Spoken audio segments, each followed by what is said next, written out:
hijau di hujung muara. Pemanas kata selamat datang. Awan bismillah pembuka bicara. Assalamualaikum warahmatullahi wabarakatuh dan salam sejahtera saya ucapkan kepada para penonton dan ahli-ahli panel yang saya hormati sekalian. Baiklah, Alhamdulillah pada pagi yang penuh keberkatan ini kita diberi peluang oleh Allah Subhanahu Wa Taala untuk bersama-sama membincangkan isu-isu hangat pada akhir zaman ini. Saya akan mulakan dengan sedikit bingkisan tentang topik kita pada pagi ini, iaitu hiburan tanpa had, pergaulan tanpa batas. Isu ini secara tidak langsung lebih terjurus kepada golongan muda atau lebih dikenali sebagai generasi milenial. Golongan ini merupakan aset penting dalam menjamin perkembangan dan pembangunan negara pada masa hadapan. Menurut World Health Organization WHO, golongan ini merupakan mereka yang ada pada tahap transisi antara kanak-kanak dan dewasa yang berusia antara 12 tahun hingga 24 tahun.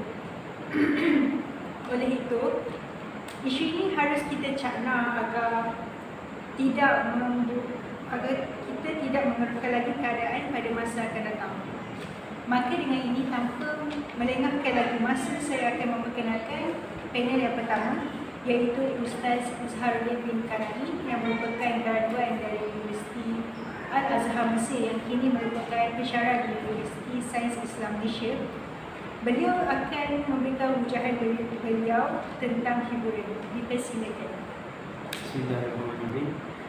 Terima kasih kepada Puan Ibu saya dan sudi menjemput saya di dalam majlis yang penuh barakah dan dirahmati Allah ini. Okey. Apa itu hiburan? Hiburan ini ialah satu fitrah untuk kita manusia dan kita tidak boleh lari daripadanya. Allah Subhanahu Wa Taala telah menciptakan kita manusia mempunyai satu nafsu, iaitu nafsu untuk hibur. Kita boleh melihat kita menggunakan hiburan ini di kala kita kecil, di mana kita bermain dan berhibur bersama rakan kita semua untuk menghilangkan rasa bosan kita. Okey, kadang-kadang hiburan ini boleh memberikan impak yang positif dan motivasi kepada kita untuk menerusi kehidupan sehari-hari. Okey. Apa makna Islam dalam hiburan ini? Islam mengajar kita bahawa hiburan boleh dilakukan, tetapi di dalam aspek yang sederhana sangat mudah-mudah. Contohnya bermain atau bergurau bersama rakan-rakan, tetapi dalam aspek sederhana sahaja. Hiburan juga mempunyai sisi buruknya, seperti hiburan-hiburan pada masa zaman ini di sekolah mengajilah, ataupun hiburan-hiburan yang membuatkan bercampur gaulnya berlainan jantina lelaki dan perempuan di satu tempat sehingga boleh mendatangkan unsur kemaksiatan. Jadi hiburan ini bukan sahaja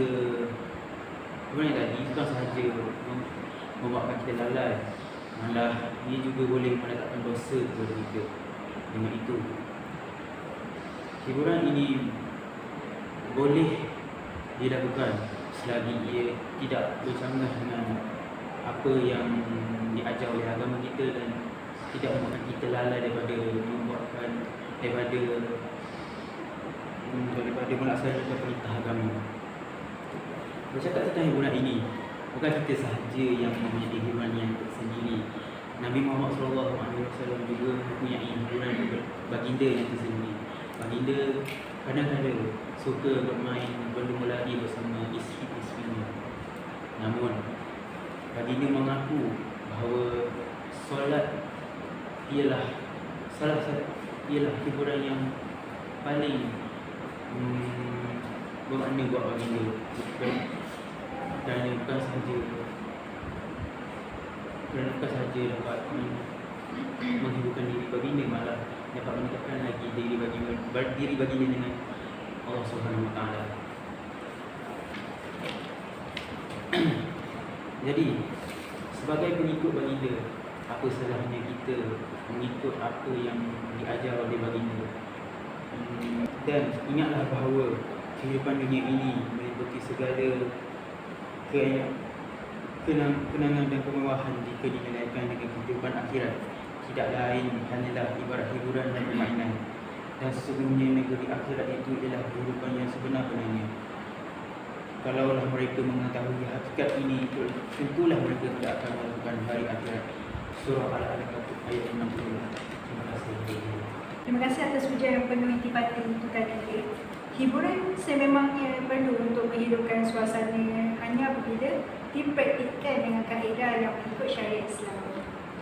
Maka seterusnya saya dengan setia citanya menjemput ahli panel kita yang kedua, iaitu Profesor Madia Najlah binti Ramli yang merupakan bekas penuntut Universiti Usoho di Jordan untuk belajarkan diskusi tentang pergaulan bebas. Terima kasih kepada pengajar yang saya bahagia dan saya hormati Ustaz Ismail dan Puan Nabila. Baiklah, apabila kita bercakap mengenai konsep pergaulan, pergaulan bermaksud percampuran antara lelaki dan perempuan di sesuatu tempat yang melibatkan interaksi seperti pandang-pandangan, perbuatan dan perbicaraan antara satu sama lain. Baiklah, dalam dunia ini Allah telah menciptakan dua kaum, iaitu kaum Adam dan kaum Hawa.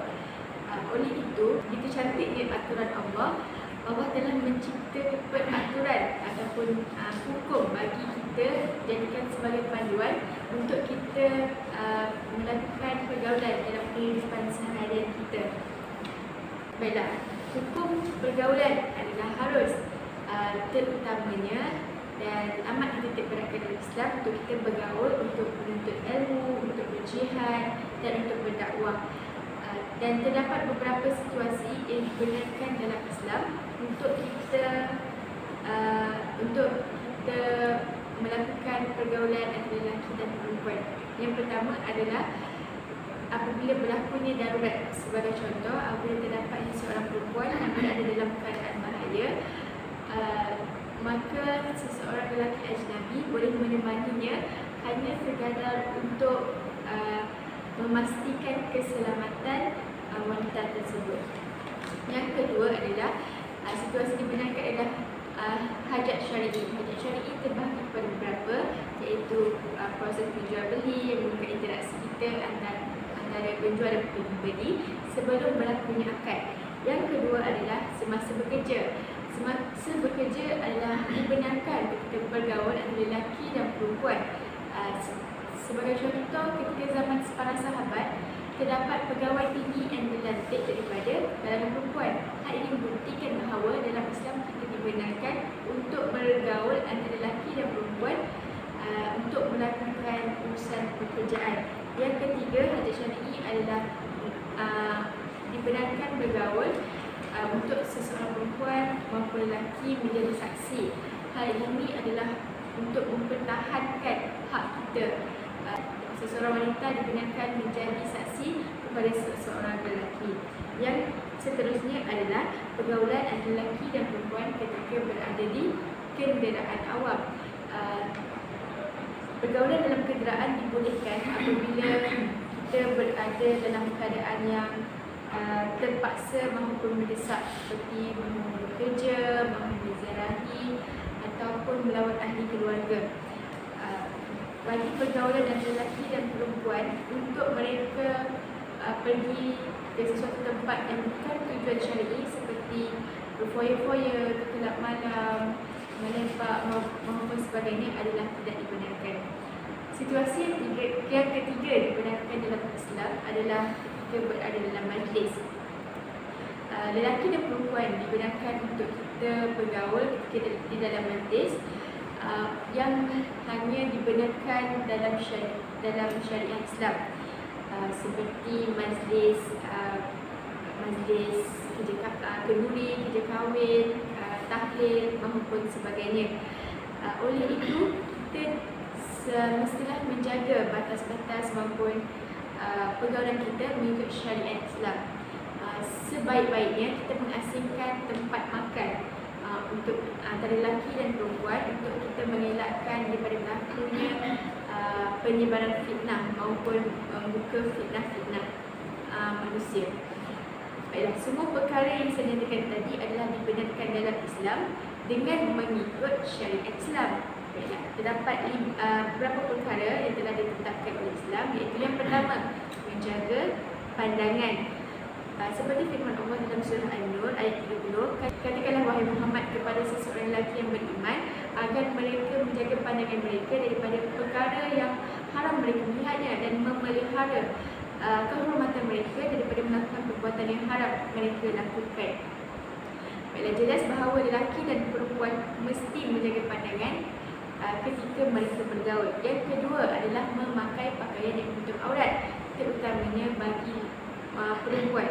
Mereka hendaklah memakai pakaian yang patuh syariah seperti tidak longgar, tidak jarang, tudung yang labur di bahagian hadapan dan di bahagian belakang. Yang seterusnya adalah adab ketika bercakap. Terutamanya perempuan, kita mestilah mengelakkan daripada mengeluarkan suara yang boleh membuatkan lelaki ajnabi berasa tergoda. Yang seterusnya adalah adab ketika kita bergerak, iaitu adab kita berjalan, adab kita berjalan mestilah dalam keadaan yang sopan, tidak seksi, tidak gairah, tidak lasak, kerana kita mestilah menjaga kehormatan kita baik lelaki maupun perempuan. Yang seterusnya adalah jauhi daripada menggunakan unsur-unsur yang boleh menggoda seperti bermakeup, berwangi-wangian, yang boleh membuatkan orang lain tertarik dengan kita. Yang terakhir adalah jauhi daripada berada di tempat yang sunyi-sunyian tanpa ada mahram. Hal ini demikian kerana ketika kita berada di tempat yang sunyi akan mudah berlakunya perbuatan-perbuatan yang tidak kita ingini seperti perbuatan maksiat ataupun zina. Dan apabila kita kaitkan tajuk kita pada hari ini, iaitu pergaulan dan hiburan, kita tidak boleh memandang remeh isu pergaulan ketika kita berhibur.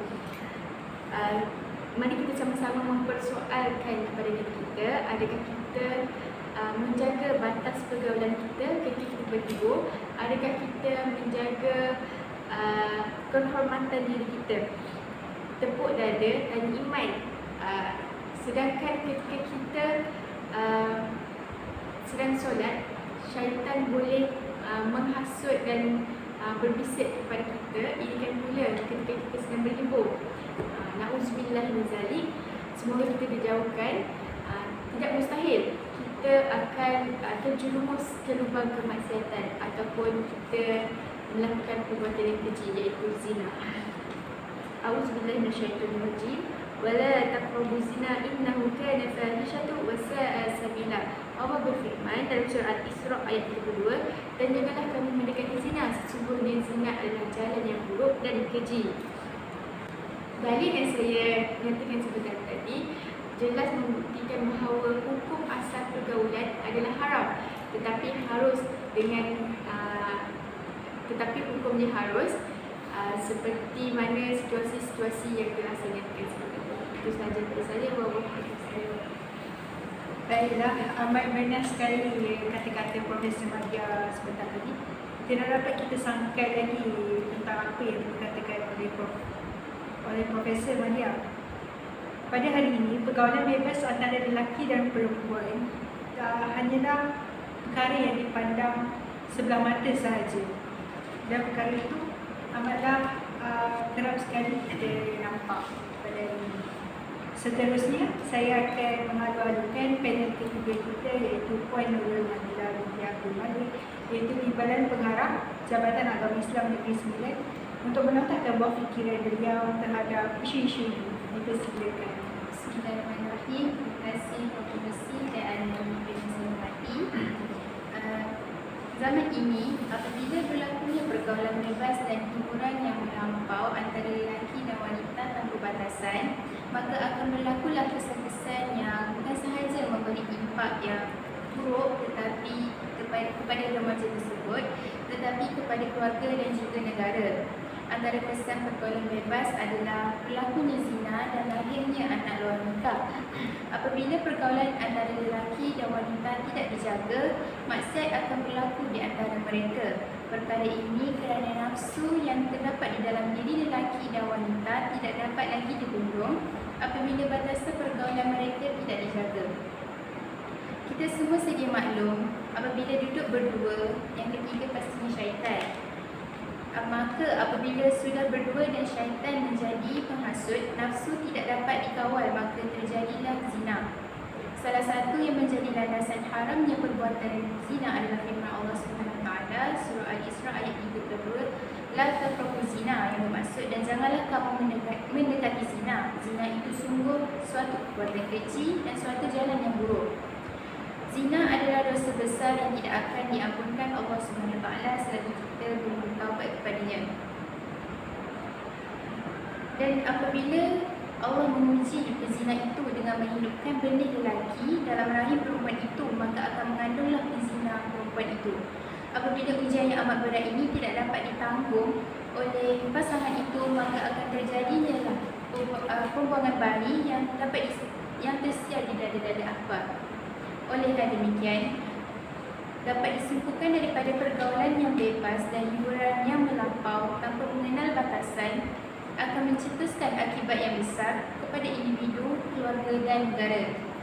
Seterusnya, kesan daripada pergaulan bebas dan hiburan yang melampau ialah terjadinya corak hidup para remaja yang tidak berkahwin dan tersebarnya penyakit-penyakit yang membawa maut. Pergaulan bebas yang tidak terkawal akan mewujudkan satu corak hidup yang baru di mana para pemuda-pemudi ini tidak mahu berkahwin. Perkara ini adalah sebenarnya kerana apabila cara hidup mereka telah biasa mendapat apa yang mereka inginkan, mereka tanpa berfikir panjang tidak memikirkan untuk ke jenjang kelamin. Inilah pemikiran yang tidak bernas oleh kalangan anak muda pada hari ini. Bersentuhan, hidup bersama di dalam satu rumah tanpa ikatan yang sah dan melakukan hubungan seks bersama individu yang berlainan telah dapat mereka nikmati tanpa rasa segan silu antara mereka.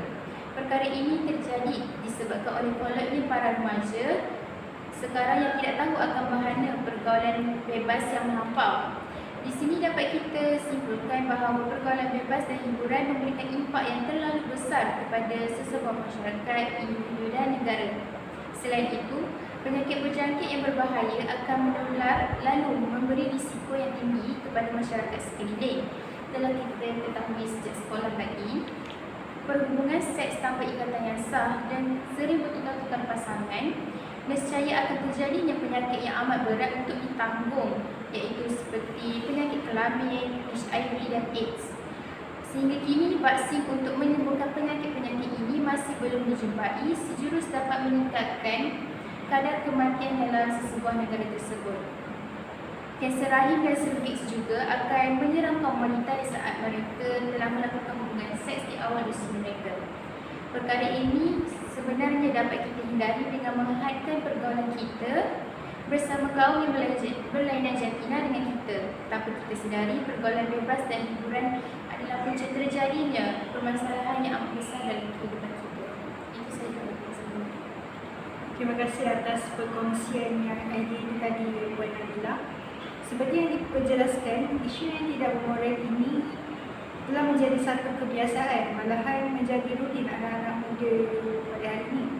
Hal ini merupakan wahana yang mewujudkan pelbagai masalah dan penyakit yang setengah daripada penyakit tersebut tidak ada ubat lagi. Baiklah, kita akan berehat sebentar dan bersama-sama menyaksikan video yang disediakan.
warzuqni lazzata ta'atika.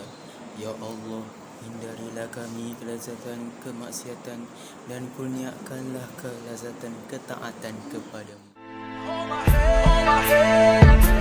Sudah terang lagi bersuluh, golongan muda kini sering mendapat perhatian dari segenap lapisan masyarakat.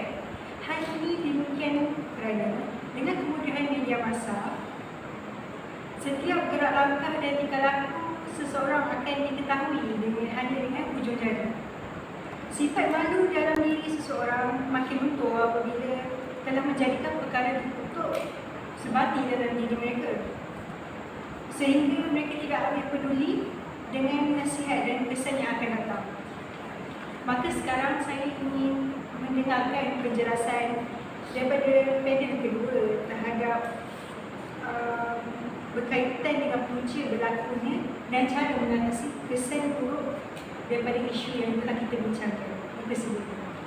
Baiklah, terima kasih kepada Puan Moderator.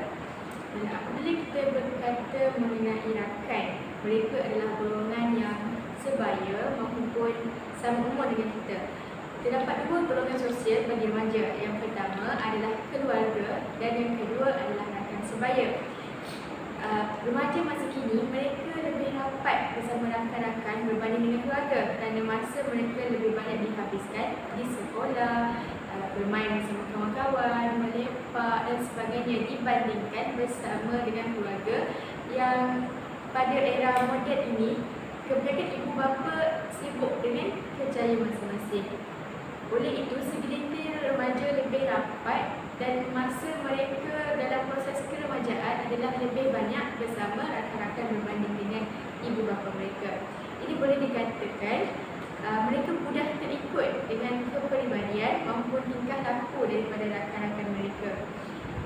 Mereka juga akan merasa tidak dikongkong dan mereka rasa bahawa jiwa mereka sebati bersama rakan-rakan dibandingkan dengan ibu bapa.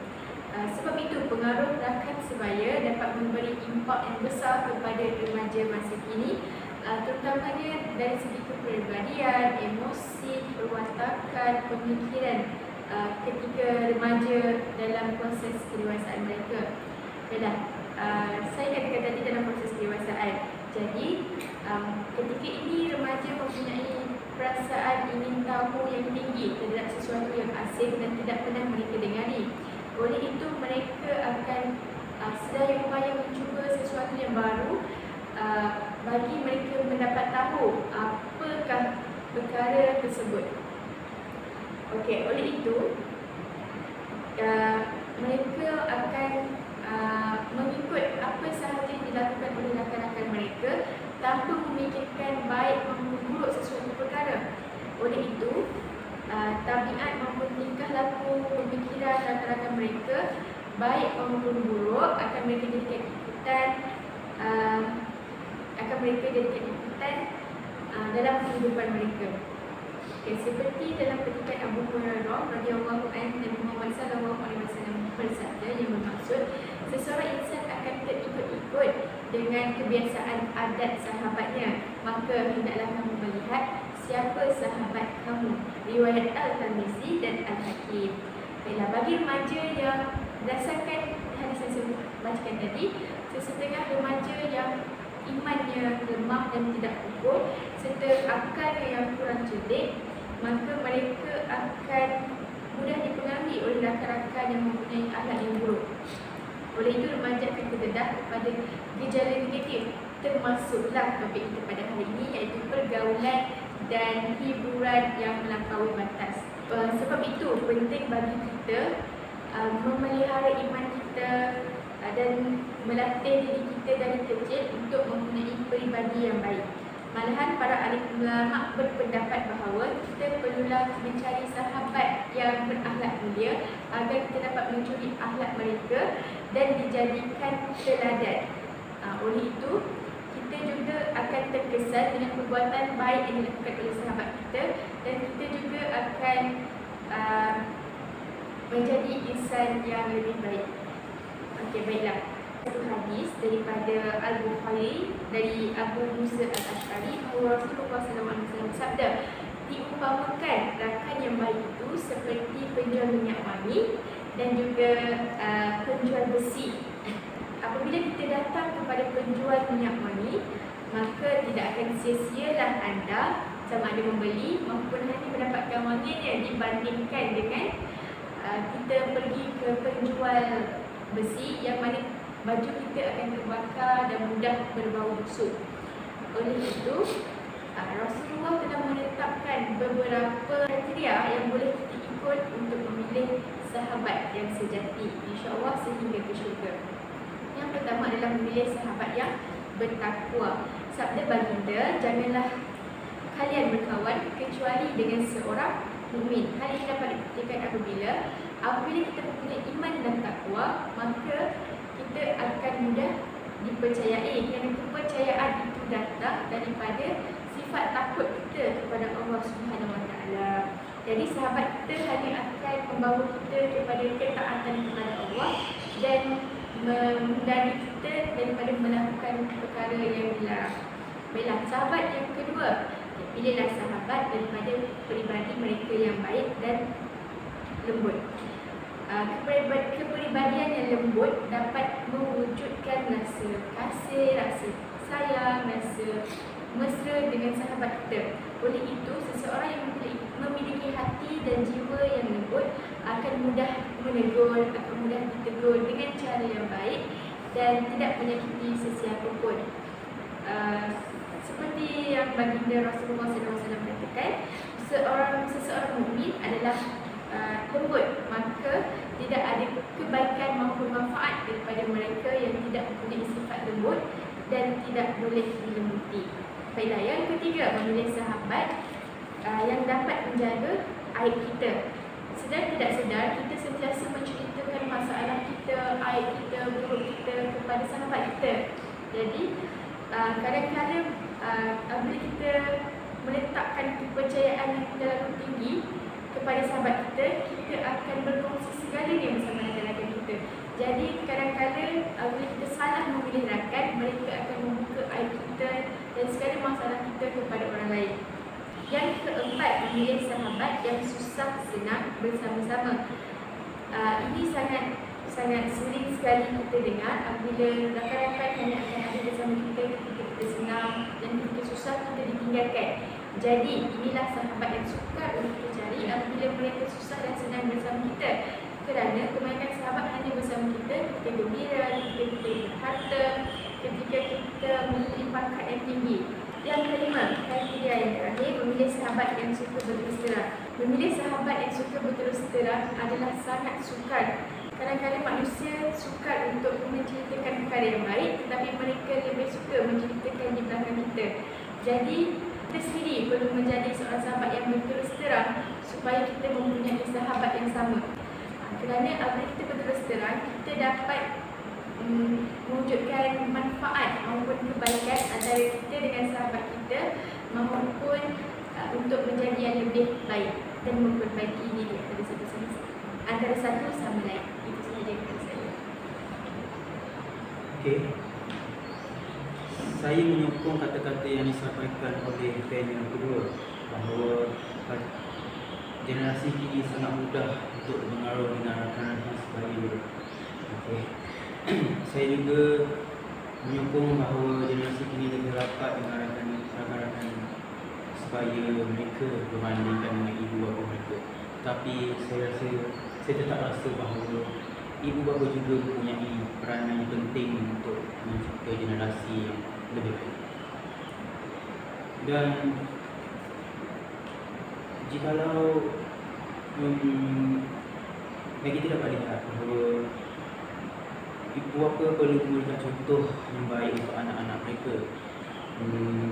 Seperti berilah tekanan kepada anak-anak mereka dalam membaca buku ke, mengaji ke, menghafal ke, kerana ini bukan sahaja memberi manfaat kepada mereka sekarang, tapi juga memberi manfaat kepada mereka juga di masa hadapan.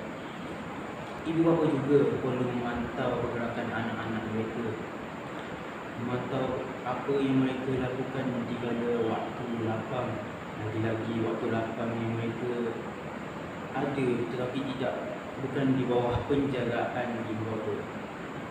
Jadi jikalau ibu bapa mendapati bahawa anak-anak mereka melakukan kesalahan, ibu bapa perlulah menjatuhkan hukuman kepada anak-anak mereka yang setimpal sekurang-kurangnya, hukuman yang boleh membuatkan anak-anak mereka berasa insaf untuk tidak melakukan lagi perkara-perkara yang salah di segi agama. Ibu bapa perlulah berikan dorongan kepada anak-anak untuk melakukan perkara-perkara yang baik dan perkara-perkara yang boleh disukai oleh mereka. Dengan kata lain, ibu bapa memegang salah satu peranan yang penting dalam melahirkan generasi yang lebih baik dari sebelum. Saya setuju dengan kata-kata Ustaz Izhan. Bagi saya, media massa juga mempunyai peranan yang besar dalam menangani isu pergaulan dan hiburan melampau dalam kalangan anak remaja kini. Sebenarnya, media massa boleh dibahagikan kepada dua, baik dan buruk yang dapat dilihat daripada perspektif Islam. Dari segi kebaikan, Islam tentunya memandang dengan positif kerana teknologi maklumat yang canggih boleh membantu menyalurkan maklumat yang bermanfaat yang diperlukan oleh setiap orang Islam. Sebagai contoh, meliputi Al-Quran, Al-Hadis, Akidah, Syariah, Tamadun, dakwah dan sebagainya. Keilmuan Islam boleh disalurkan ke seluruh dunia, termasuk dunia Islam, dan pada masa yang sama boleh juga diterima oleh orang lain. Dari segi keburukan, di pihak-pihak musuh Islam, mereka tidak pernah melepaskan kesempatan ini yang membolehkan mereka memaksimumkan penggunaan internet untuk menjalankan strategi mereka bagi memasukkan unsur-unsur yang negatif yang boleh merosakkan imej Islam seperti unsur anti-Islam, anti-Al-Quran, anti-Hadis dan seumpamanya. Namun demikian, dalam menghadapi era pembangunan dan kecanggihan teknologi hari ini, umat Islam turut digerunkan dengan pelbagai persoalan keruntuhan akhlak dan moral, penyelewengan data dan fakta, penyalahgunaan internet sebagai unsur-unsur pornografi, fitnah, penciplakan dan aspek-aspek yang lain yang boleh membabitkan masyarakat Islam terutamanya para remaja. Seandainya unsur-unsur hiburan dalam media massa tanpa lapisan dan kawalan, keadaan tersebut tentunya akan lebih menjuruskan mereka ke kancah keruntuhan dan kepincangan akhlak, terutamanya generasi muda yang masih memerlukan bimbingan.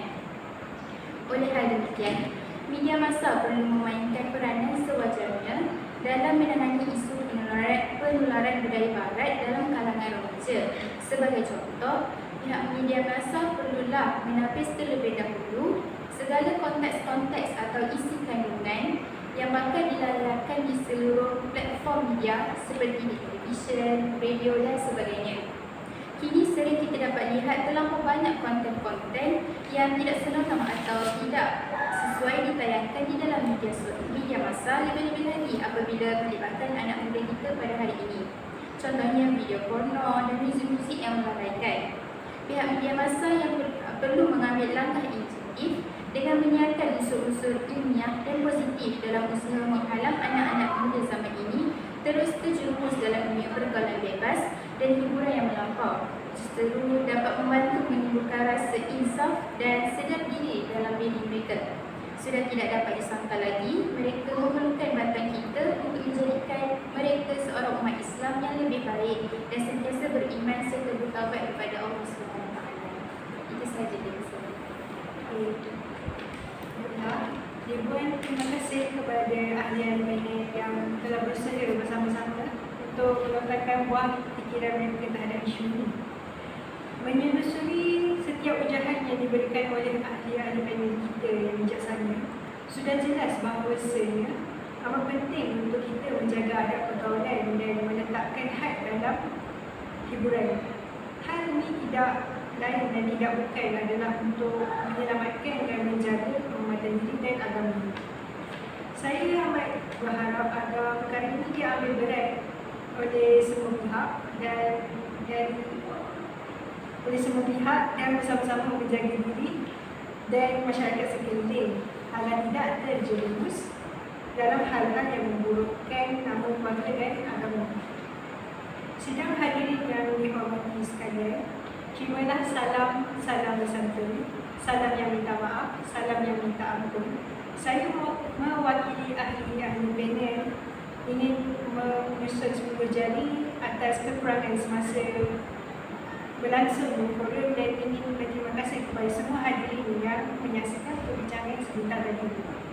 Lantaran keterbatasan waktu, kami ingin mengucapkan terima kasih.